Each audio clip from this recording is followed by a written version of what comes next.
आज जो हमारा टॉपिक है वो इंतहाई अहम मौजू पर है।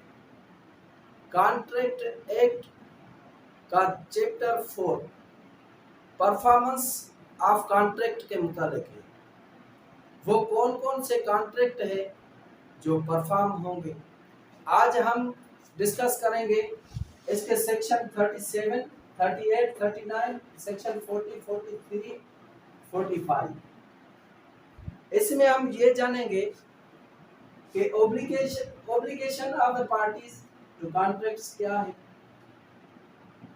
Refusal to offer of performance, refusal of party to perform promise wholly by whom promise to be performed, joint promisor may compel to perform, devolution of joint rights।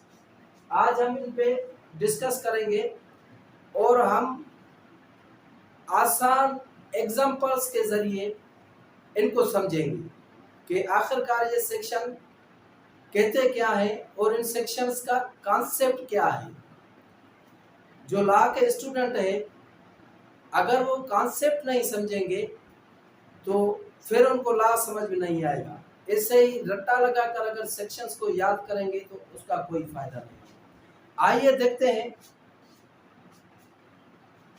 हमारे पास पहले जो सेक्शन 30 है वो है obligation of the parties. Obligation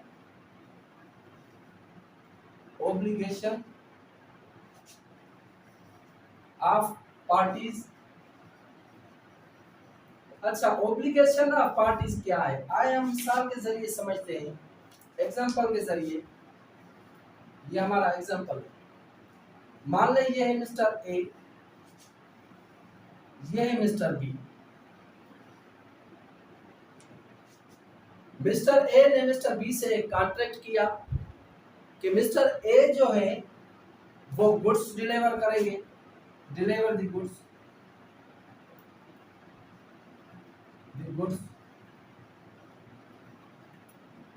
on certain day, उस मखसूस दिन पर ये गुड्स सप्लाई करेंगे मिस्टर बी को, और मिस्टर बी इनको देंगे 1000 रुपया, 1000 रुपया,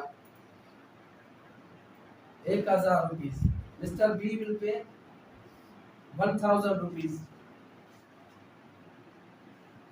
अभी गुड्स की डिलीवरी के एक दिन पहले इसकी डेथ हो जाती है। ए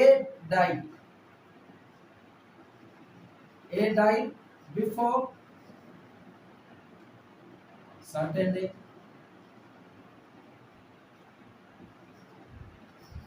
उसके एक दिन पहले ए की डेथ हो जाती है।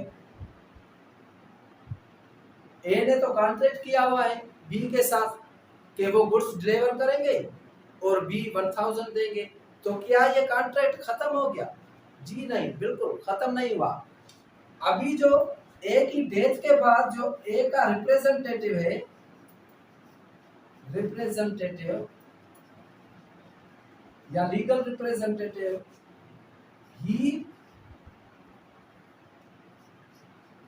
ही विल परफॉर्म, वो परफॉर्म करेगा। जो ए का रिप्रेजेंटेटिव होगा वो गुड्स डिलीवर करेगा बी को, ये उसकी ऑब्लिगेशन है, और बी उससे 1000 देगा, ये हो गई बी की ऑब्लिगेशन। तो अभी आप समझ गए कि obligation of parties to contract क्या है। अगर ए की डेथ हो जाती है, फिर जो ए का रिप्रेजेंटेटिव है वो ये गुड्स जो है वो डिलीवर करने का पाबंद है, और मिस्टर बी जो है वो 1000 रुपया देने का पाबंद है। अभी मान लीजिए हम जो है दूसरा एग्जांपल देखते हैं। दूसरा एग्जांपल है, ये है एक सिंगर। ये कौन है? ये है एक, अच्छा इसको कहते हैं एक आर्टिस्ट, या मिस्टर ए है, और ये है मिस्टर बी। अभी मिस्टर ए ने मिस्टर बी से एक कॉन्ट्रैक्ट की। Mister A will paint a picture for B on certain day and certain price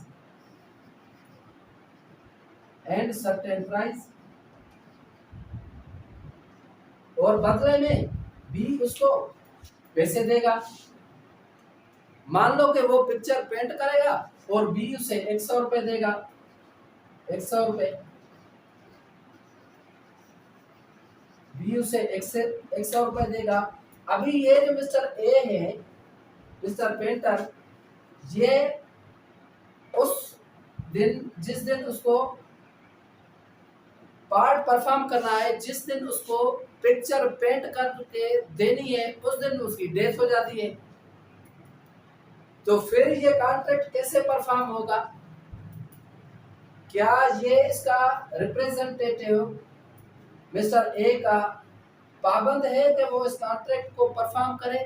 बिल्कुल नहीं। इस केस में जो है, क्योंकि ये आर्ट का केस है, एक आर्टिस्ट का केस है, इसका जो रिप्रेजेंटेटिव है वो जरूरी नहीं कि वो आर्टिस्ट हो। तो इसने हमें क्या समझाया कि लीगल रिप्रेजेंटेटिव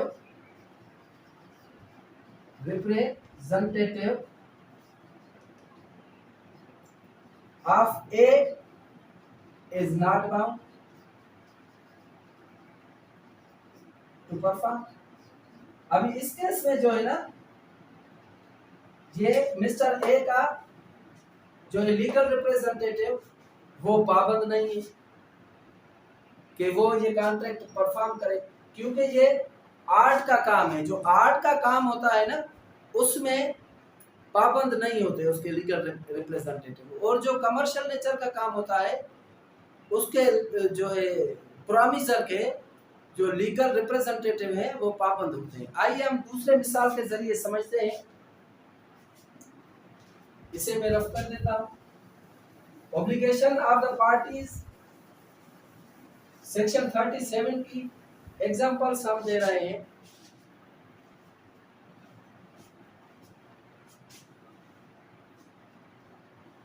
मान लीजिए कि ये है इसी सेक्शन का एक, हम आम जो अभी लोगों के कॉन्ट्रैक्ट्स जो चल रहे हैं उनके मुताबिक देते हैं। गुड्स का तो आपने समझ लिया। फॉर एग्जांपल ये मिस्टर ए है और ये है mister B. Mister A mister B से कॉन्ट्रैक्ट करता है किसका? 200 गज प्लाट का, 200 स्क्वायर यार्ड प्लाट का कॉन्ट्रैक्ट करता है और इसे पैसे ले लेता है। और एक सर्टेन डे पर, इसकी एग्रीमेंट में लिखा हुआ है कि एक सर्टेन डे पर ये सेल डीड एग्जीक्यूट कराएगा in favour of B. A will execute sale deed in favour of B.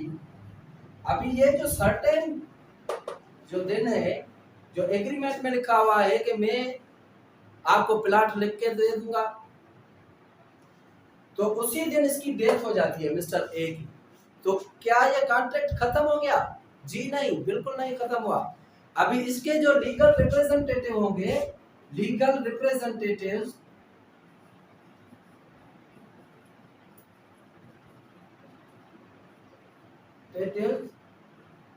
of A are bound to perform। ये बाउंड है परफॉर्म करने के लिए। ये मुकर नहीं सकते कि भाई हमारे बाप ने एग्रीमेंट किया था और पैसे लिए थे और हम जो है अभी प्लाट लिखकर नहीं देंगे, उसकी डेथ हो गई है, तो ये बाउंड है।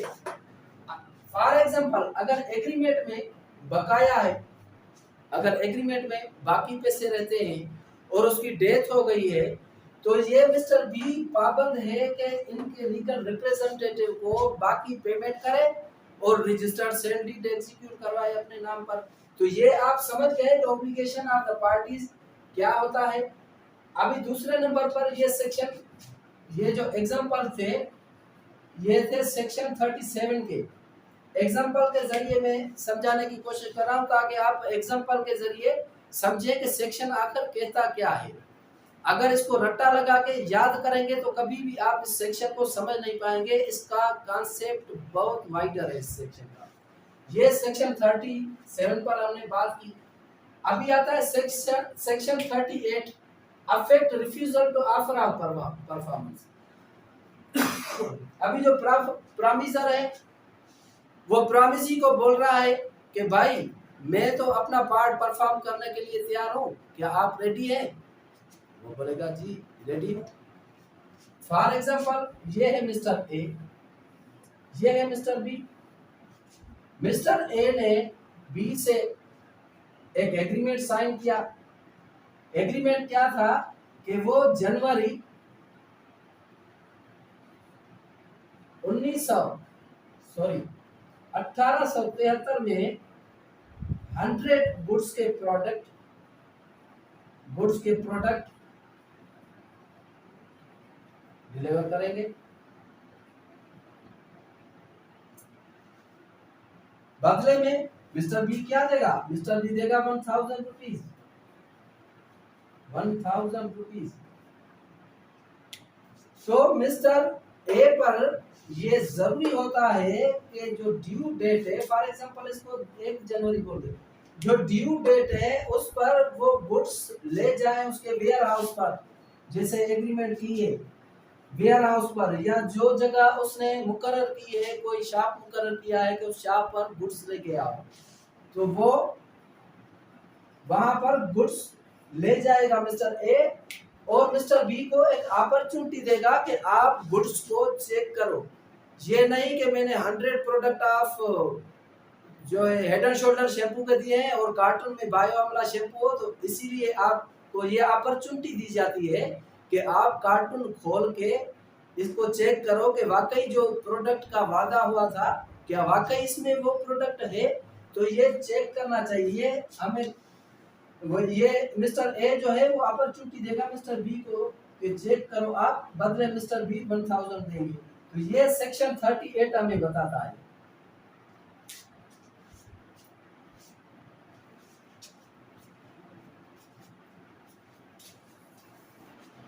सेक्शन 39 जो है refusal of party.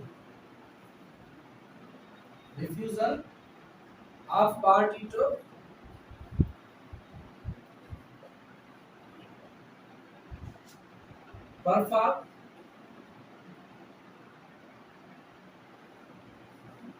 Perform promise Holi,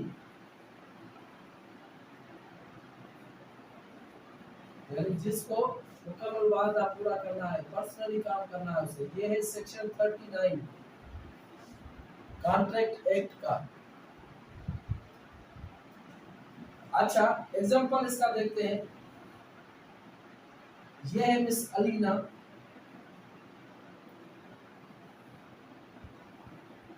और ये है मैनेजर।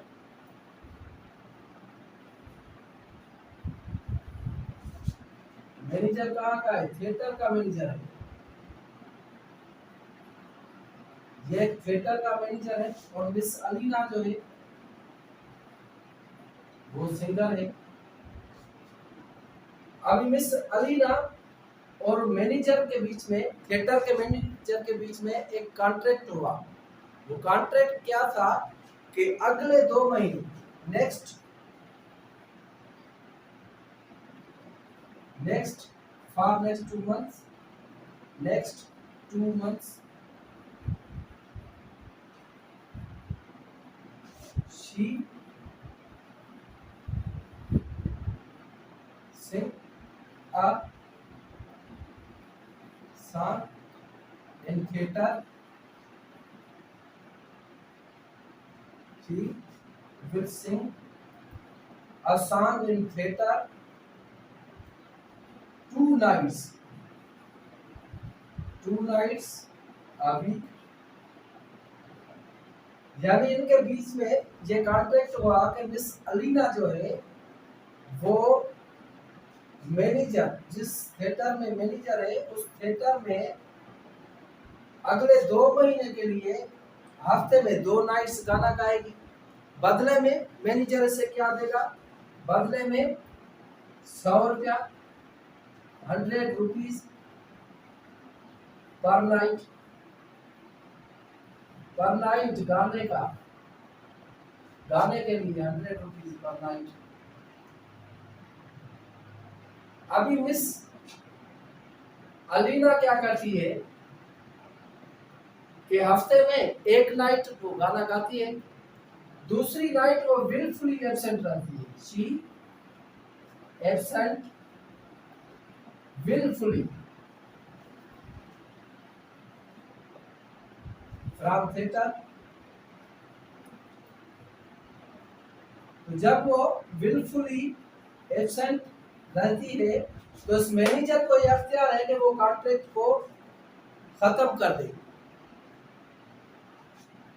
अच्छा, मान लीजिए अगर मिस अलीना वो रात जो गाने वाली है वो रात मैनेजर के असेंट ऑफ मैनेजर के असेंट से एब्सेंट रहती है तो मिस अलीना उसके लिए रिस्पॉन्सिबल नहीं है। और जो मैनेजर है उसकी ड्यूटी है कि अगर उसकी वजह से कोई लॉस हुआ तो उसकी भरपाई करेगा। तो अलीना ने ऐसे समझे जैसे अपना पार्ट परफॉर्म कर लिया। मैनेजर इस बात का पाबंद होगा कि वो जो भी अलीना की एब्सेंस की वजह से जो भी लॉस हुआ उसकी भरपाई करे। और अलीना ने जो है कोई यानी नेग्लिजेंस नहीं दिखाई क्योंकि इसका असेंट है।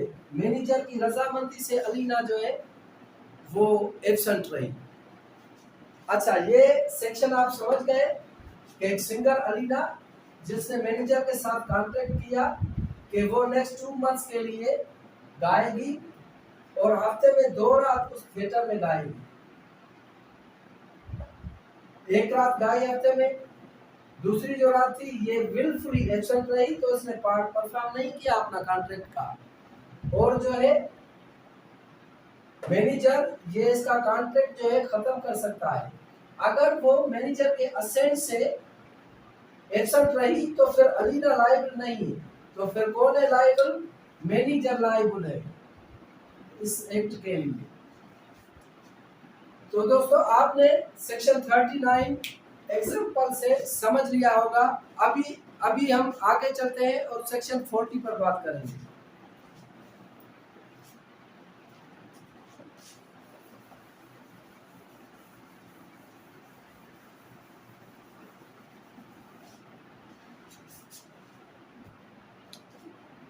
सेक्शन 40 हमें क्या बताता है? By whom promise to be performed। इसके लिए भी हम एग्जाम्पल का सहारा लेके एग्जाम्पल के जरिए समझेंगे कि ये जो सेक्शन है इसका कॉन्सेप्ट क्या है। आइए देखते हैं। ये है मिस्टर ए और ये है मिस्टर बी। ए ने बी से 100 रुपए का लोन लिया हुआ है, 100 रुपीज का लोन लिया हुआ है, यानी 100 रुपया इसको अदा करना है ए को। अभी ए है if he pays himself or by an other person।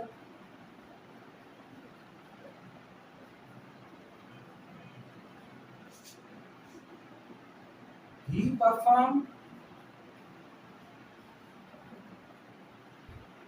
his part। अभी इस केस में मिस्टर ए अगर उसको 100 रुपए खुद वापस करता है तो भी सही है, और अगर 100 रुपए किसी और से दिलवाता है तो भी सही है, उसने अपना पार्ट परफॉर्म कर लिया। और जैसे हमने पहले देखा, अगर मिस्टर ए डेथ हो जाते हैं, मिस्टर ए की डेथ हो जाती है, तो उसका जो लीगल रिप्रेजेंटेटिव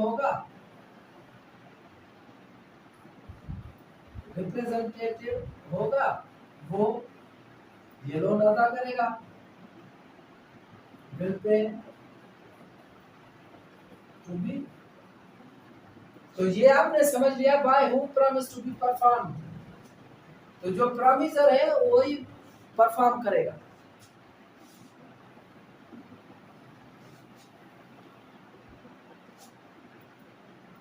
अच्छा, ये मिसाल आपने समझ ली कि ये खुद भी उसको वापस कर सकता है और किसी दूसरे बंदे को दे दे 100 रुपए, वो वापस करे, या 100 रुपए के लिए एक मुलाजिम रख ले कि वो मुलाजिम जो है वो उसको इंस्टॉलमेंट के जरिए ही 100 रुपया वापस करे। अगर वो मर गया तो उसका जो है लीगल रिप्रेजेंटेटिव है वो बाउंड है कि उसको परफॉर्म करे। यानी इसमें हमने ये समझा कि another person can perform, यानी इसमें दूसरा भी परफॉर्म कर सकता है, जरूरी नहीं है कि मिस्टर ए ही दे दे। अच्छा, एक दूसरा छोटी सी जगह है, इस पर मिसाल देखते हैं। ये मिस्टर ए, ये है मिस्टर बी। ए कौन है? ए है पेंटर,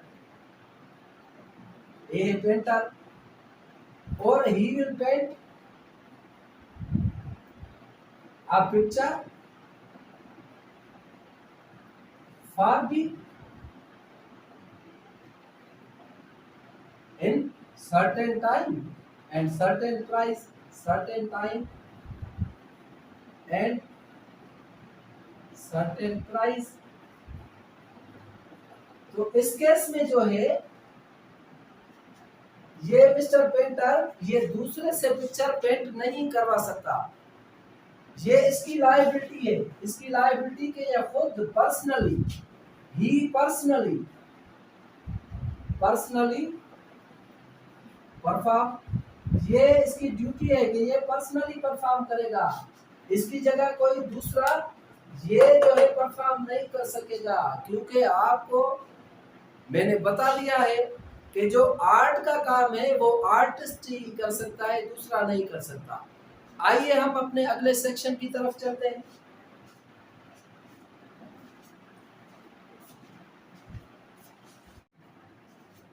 अभी हम बात करेंगे सेक्शन 43 की। सेक्शन 43 ये हमें बताता है ज्वाइंट प्रॉमिसर, ज्वाइंट प्रॉमिसर के बारे में। ज्वाइंट प्रॉमिसर, ज्वाइंट प्रॉमिसर कौन है? आइए हम एग्जांपल के जरिए इसको समझते हैं, ज्वाइंट प्रॉमिसर को एग्जांपल के जरिए। फॉर एग्जांपल, ये है mister A, mister B and mister C. इन्होंने मिस्टर बी से जो है 3000 रुपए लिए हैं। कितने? 3000 रुपीज लोन लिया हुआ है ज्वाइंटली, तीन बंदों ने, mister A, mister B, mister C ने लोन लिया हुआ है मिस्टर डी से।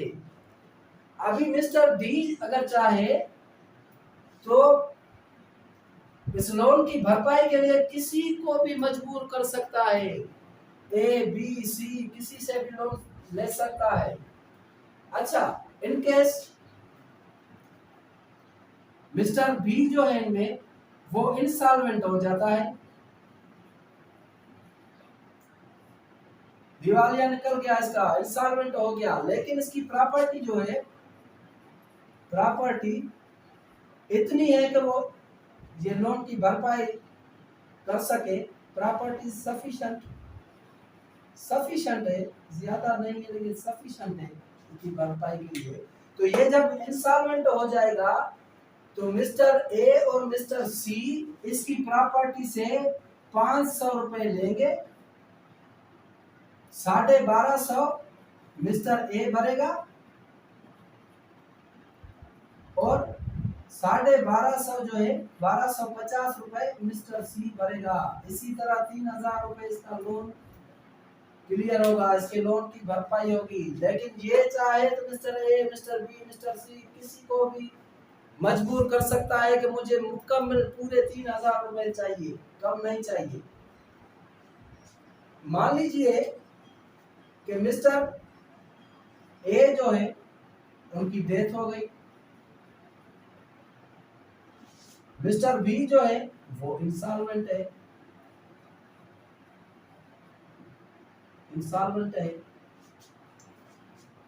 मिस्टर सी जो है, अभी मिस्टर सी 500 रुपए मिस्टर बी की प्रॉपर्टी से लेगा और 2500 रुपए खुद डालेगा।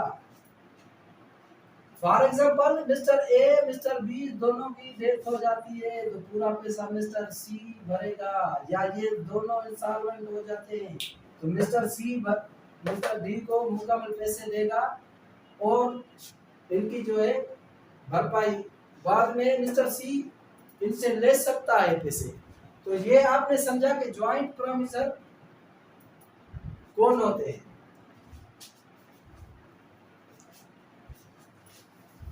अभी है हमारा सेक्शन 45। सेक्शन 45 हमें क्या बताता है? Section 45 contract act 1872 devolution of joint rights. ये डिवोल्यूशन के बारे में बता, devolution of joint rights, joint rights. अभी ये उसका अपोजिट है, जो ज्वाइंट राइट्स आपने पढ़ा ना, ये डिवोल्यूशन है। फॉर एग्जांपल मिस्टर ए ने मिस्टर बी और मिस्टर सी से कर्जा लिया है। कर्जा कितने का लिया? 5000 का लिया। इंटरेस्ट पे पैसा लिया, इंटरेस्ट पे, सूद पे पैसा लिया 5000 का लोन है, 5000 का लोन लिया है इसने। ड्यू डेट जो लोन की है उससे पहले मिस्टर बी की डेथ हो जाती है, बी डाइड, तो ये किसे पैसे देगा? ये मिस्टर बी के रिप्रेजेंटेटिव को, रिप्रेजेंटेटिव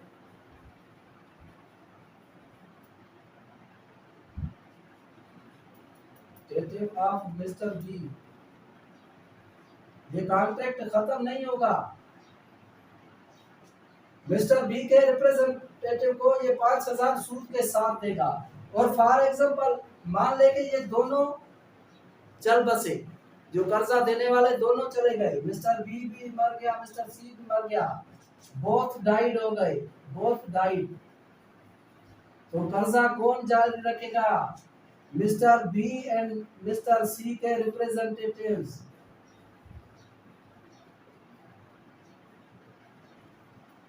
ये कर्जा जारी रखेंगे, are entitled to recover loan or recover money from A। अच्छा मान लीजिए अगर इसकी डेथ हो जाती है, ये तो हम पढ़कर आए ना, अभी अभी पढ़े हैं, ये तो आप नहीं बोले होंगे, इसी लेक्चर की शुरुआत में पढ़े। अगर इसकी डेथ हो जाए तो इसके भी जो है ना लीगल रिप्रेजेंटेटिव पाबंद है कर्जा भरने के लिए।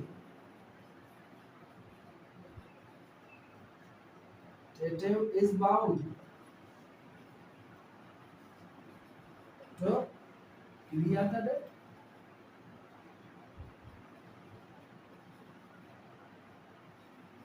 R perform contract। तो दोस्तों अभी आप समझ गए कि ये जो कॉन्ट्रैक्ट एक्ट का चैप्टर 4 है वो परफॉर्मेंस के मुतालिक है। परफॉर्मेंस के बारे में मैंने बहुत सारी यहाँ पे मिसालें दी। Obligations of parties to contracts section 37, refusal to offer of performance section 38, refusal of party to perform promise wholly section 39, by whom promise to be performed section 40 joint promisor में कंपेल टू परफॉर्म, यानी मजबूर कर सकता है। जैसे joint promisor 3 ने कर्जा लिया तो ज्वाइंट प्रोमिसर जो है ना किसी को भी मजबूर कर सकता है, किसी से भी पूरा पैसा रिकवर कर सकता है। वो ये नहीं कहेगा कि अब उनके से डिवाइड हो गए, एक एक कर्जा दे दो, नहीं। अगर 2 नहीं दे सकते तो एक से वो रिकवर करेगा। उसके अलावा डिवोल्यूशन ऑफ ज्वाइंट राइट्स, ये तो हमने पढ़े कि ज्वाइंट राइट्स क्या होते हैं।